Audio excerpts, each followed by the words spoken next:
عليكم زيدين سيدي لو لقمة Soomaaliga narcissiska ah muxuu kaga duwan yahay Soomaaliga narcissiska ah kuwa kale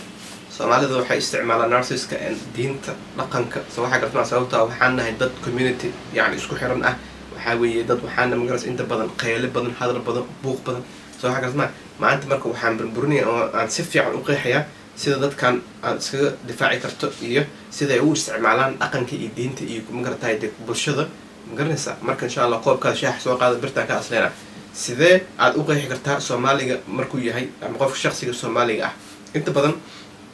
galbeedka waxay ku qeexaan qofka narciss uu yahay inuu yahay qof maxaa la qeyle badan buuq badan isla weyn magaranaysaa yani oo wixiisa dayaacad soo xagasma laakiin shakhsiga Soomaaliga ah oo narcissiska ah inta badan wixiisa waa si yar qarsoon si dadban sababtoo ah sawir u sheeg waxaan isticmaalnaa dhaqanka iyo diinta inta yarna waxaan lagu soo barbaariyaa inaan community-gan dhageysan inaan dadkeena dhageysano in maxaa la dhahay aan noqono mid magaranaysaa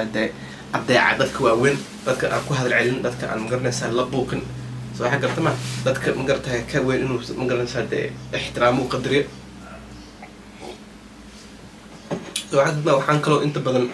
aan aad u jecelnahay inaan yani ilaalino oo ka taxtirno reputation-keena sumcadeena iyo sharafteena magaceena marka inta badan narcissiska Soomaaliga ma dhaha waa ka fiicanahay iyo waxay ku dhahan waa ka weynahay ama waxay ku dhahan adeerka ahay ama waalidkaadan ah soo waxa gartama hadda si xun u hadashid ama aad maxaa si xun hadii aad waxay sheegayaan aad didid waxay ku dhahan waxa bay waa qadarin aad qadarin ima haysid marka saddexdan shay ayaad sameyn kartaa haddaad inaad ka badbaadid shakhsiga Soomaaliga narcissiska ah oo isticmaalaya diinta dhaqanka koow waxay isticmaalaan oo sheegay diinta iyo dhaqanka si ay u isticmaalaan wax kale maaha si ay ku controlaan war waxa u soo dhahay waxa lagu leeyahay waan ka weynahay soo waxa gartama ay hadalkayga ka hor imaan waxaan ku dhacay waa samcan wadaacan mid kale waxa lagu dhahaa familkeena saas ma sameey familkeena saas uma dhaqmo reerkeena ma garanaysaa ceebanaysaa waxay ku dabaqabadaan dhaqanka iyo diinta iyo familka waxa way shame tactic la ceeb waa lagu ceebinayaa si lagu control adiga lagu maamulta lahaan oo kale waalidka duu yahay magarta narcissiska ama adeerka ama familka duu yahay qof narcissiska oo mar walba ku yasa mar walba maxaa la dhahay ku bahdila magarta si aan munaasib ahayn kuula hadla waxay ka rabaan ayagu saas kugu sameynay in aad weli qadarisid oo aad ku dayeen hadda ayaga ka weynaa oo waxa dhan kugu sameynay waxay ka filanayaan in aad ku dayeen sababtaa way ka weyn yihiin waa siday ku dhahayn waxay kala isticmaalaan silent yani gaslighting in shakhsiga Soomaaliga inta badan ma aha mid iska waalo iska qeyl haduu yahay narciss wuxuu sameynayaa maxaa la dhahay inay aamusnaanta ay kugu dadaalaan su'aalahaan oo kale waa lagu dhalgaranayaa magartahay haddaad aad la hadasho jawaab fiican laguma siinin waxaa la iska dhigaa sida inayna ku maqlayn oo kale haddii maxaa la dhahay aad saan ugu samaysay yani waxay iska dhigaan inay fahamsan waxaad ka hadlayso kale waxaa la iska dhigaa innocent qof masaakiin ah soo waxa gartama waxaa la dhahaa silent gaslighting soo waxa gartama su'aalahaan oo kale waxaad dhahaysaa waxaad ugu samaysay magartahay way dhaawaceen soo waxa gartama waxaa lagu leeyahay caayis ka dhigay waxa wax u boormahan hadii aad dhahdo new sana ugu sameeyso waatan xaqiiqadii waxay leeyihiin wallahi ma xasuus waxaan ku sameey hadii aad runta ka hadashid ma garanaysaa oo aad xaqiiqada ka hadashid waa la aamusiya jabta lagu galaya adiga marka waxay isku day inaad adiga raali gelisid ayaga soo waxa gartama mid kale ay sameeyaan waxa weey community maxaa la dhahaa image obsession waxa la community-ga iska galaya dadka ummadda kale iska galaya waa laba wajiilo waa maswa soo waxa gartama guriga markay joogaan waa bahal lama joogo karto lama noolaan karto laakiinse shakhsigan Soomaaliga markuu yahay narciss wuxuu aad u bartaa si ummadda kale iyo sumcad dadka kale uu iskaga gada uu fikir fiican iyo magartaay waji fiican uu magartaay ka gada dadka kale laakiin dadka la nool ay magartaa xaqiiqada dhabta ay ogyihiin taasoo ah qofkan inuusan waxaan iska gada aysan salahaan oo kale wax iska dhiganayihiin dad magartaa diinta aad u jecel wadaada ah wax iska dhigeen dad magartaa qadarin badan dadka qadariyo ma garanaysa waxay iska dhigayaan inay dadka kale dad yihiin aqli badan aqoon badan inay yihiin dad gacan furan community-ga mar walba ku dhex jira community-ga saacidiya community-ga caawinaya salahaan oo kale waxaa leeyahay waa wiil fiican ama waa gabar fiican waxa gartma waxaa leeyahay maxaa la dhahay waa hooyo fiican ama waa aabo fiican laakiinse xaqiiqada dhabta waxaa weeye waa dad magartahay control badan waa dad masari badan waa dad maxaa la dhahay xin badan waa dad magartahay been badan waa dad xaasidin ah guriga markay joogaan waxa weeye waa dad magartahay intaa soo sheega laakiin marka banaanka loo baxa waxa weeye waa dadka adduunyada ugu magartahay malaa'iga leedahay sababta ah dabeecadooda mid joogta ma ahan waxay ka masirsan yihiin horumarkaada iyo guushaada iyo magarta maxaa weeye maxaa la dhahay dee gurigana maxaa la marka la joogo dee dadka kaaga dhow si aan munaasab ahayn oo waxay ula dhaqmaan cadowtanimo ah waxay kutusayaan magaranaysaa xin iyo magarta in lagu qoorsado soo wax garta ma horumarkaadii maxaa la dhahaa waxaadan waxaa laga soo qaada wax yar oo saa usii burinaan xataa waxay isku dayaan inay maamulaan oo ay controlaan sida aad u fikirtid magarta laakiin markii banaanka loo baxay sida actor oo kale dhag maaskala daaliska madala tukala ala xirna taasoo ah inay yihiin dad masaakiima ah dad qosol badan dad magartahay dee shactiroola ah oo de magarta charismatic ah ya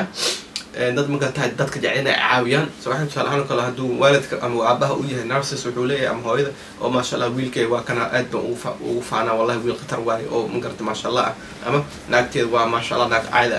naag aan caadi ahayn oo magarasa bale ka dhacday ama walaalkii waa magarta waa wiil fiican maalin walba waa ilaaliya maalin walba waa ka dextar dantiisa dariisa ka shaqeeya waa been waxba kama jiraan marka guriga la joogana kalsoonidaadu waa dadka burburinahay si dadban iyo si toosanba waxay ugu shaqeynayaan burburinta kalsoonidaada iyo shakhsiyadaada iyo magartahay dee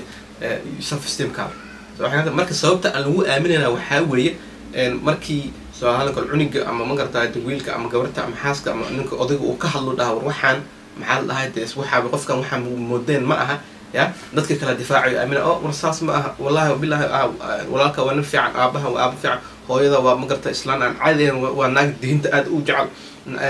magarta xaaskaada waa gabar mar walba farxaan iyo qosol walaalkaa mar walba community ku saacida community mar walba ku dhex jira soo wax garta ma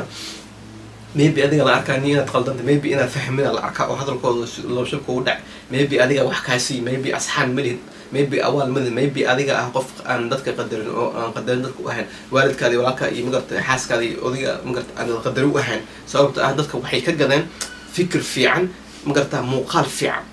oo ay ka gadeen qof walbana wuxuu la dhacsan yahay sunta ay cabsiyeen taas oo inay yihiin dad fiican oo bale ka dhacdo sababta maaskarda xiriina saas ah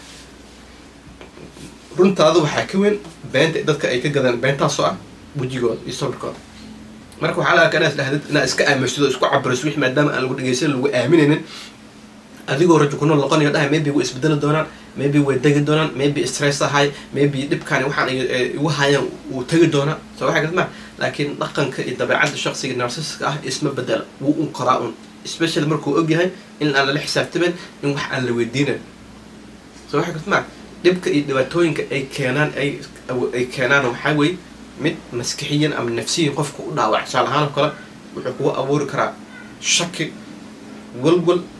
inaad shucuur ahaan aad tahay qof mar walba daalan kalsoonidaada inay hoos u burto hoos u jabto oo kalsooni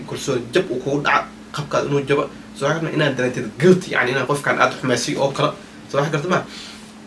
mar allaale markii aad maxaa marka maybe ana isdifaaca oo aad waa isdifaacaya haddana waxaas dheeda niyo maybe aniga qaldaniyo maybe aniga waxay siiyeen maybe asxaan laaba ah maybe iimaan laaba maybe caada qaata maybe aniga wax iga qaldan yihiin waxa ay rabaan taas ah in ay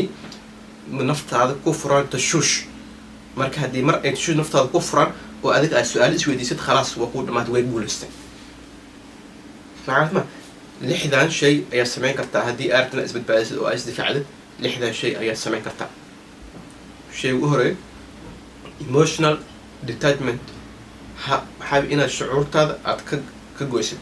wax walba ay kugu sameeyaan falcelin ha ka sameyn sababtoo ah caradaada xanaaqaada buuqaada way quutaan dadkan waa vampire waa dhig mirto waxaas way ugu baxda midda labaad clear boundaries xadka xuduudkaaga adkay waxaa dhahdaa arrintan kaalama hadlaa oo waxaan aniga wax ii shaqeynaya ma aha soo waxaa garta ma sida ilama hadli kartid soo waxaa garta ma yacni usoo gaabi si yaroo degan oo macaan laakiinse u sheeg runta yacni waxba magarta ha uqa qarin midda saacad waxaa way jooji sharxaadda aad naftaada ka bixinay Soomaali haddaana waxaan jecelnahay buuqa iyo murunka iyo qaylada iyo isla buuqa narcissiska hadduu yahay khaasatan Soomaalina wuxuu jecel yahay inuu waxaas ku adeegsado marka hadalaa kaa dhaca kaa fikraa wixii lagu adeegsanaa dhibti meesha joogto lagama hadlayo hadalka kaa dhacay gafka kaa dhacaya ayaa soo qaadanaa wax lagu daraa waxba laga dhigaa waxaa kaloo samayn kartaa ha isku dayin inaad bedeshid ama aad saacidid narcissiska ma caawin kartid ma saacidi kartid adigunba laakiin waxaad samayn kartaa inaad naftaada aad difaacdid protect yourself inaad ka dheeraad inta ka dheeraan kartid shucuur ahaan inaad ka dheeraatid jir ahaan inaad ka dheeraatid labada way kuu shaqeynaysaa iyan ku lahaan wax saameyn shucuurtaada kana dheero ha u ogolaa inay kuusoo dhawaadaan ama magartay kuwa xadgudbaan midda lixaad samayn kartaa waxaa way dhis kalsoonidaada dhis awooddaada ku mashquul horumarinta naftaada noloshaada soo xagartama iyo sida aad ku hirgelinayd goolasha aad ka leedahay nolosha raasa saaxiibo ku taageero soo xagartama ka taxdir mental healthigaadan sababta ah marka aad intaa samaysid narcissiska wuxuu lumiyaa awoodda uu yacni maamulista uu ku maamuli ayaa dhexda ka baxday haddii marka aad aragto shakhsi noocan af kala ah fadlan nolosha ogeysay commentiga kusoo shargaray haddii dhibka ay kusoo qabsatay nolosha wadaa commentiga kusoo sheeg keligaa matid waa lagu qaba haddii aad fadlan u bogtay videogan subscribe sar like comment ka bixi shargaray maalin walba waxaan insha allah week walbana waxaan isku day inaan soo upload gareeyo video psychology oo deep ah oo xaqiiqada taabanay oo waxba ma gartaa laga qabdeen برتلس كأصل إن شاء الله إلا يكون كنا دنبا وحين بلنا نبض برواقنا شنو عاصمات وحين درجانية خير ما نبي جبتها السلام عليكم بابا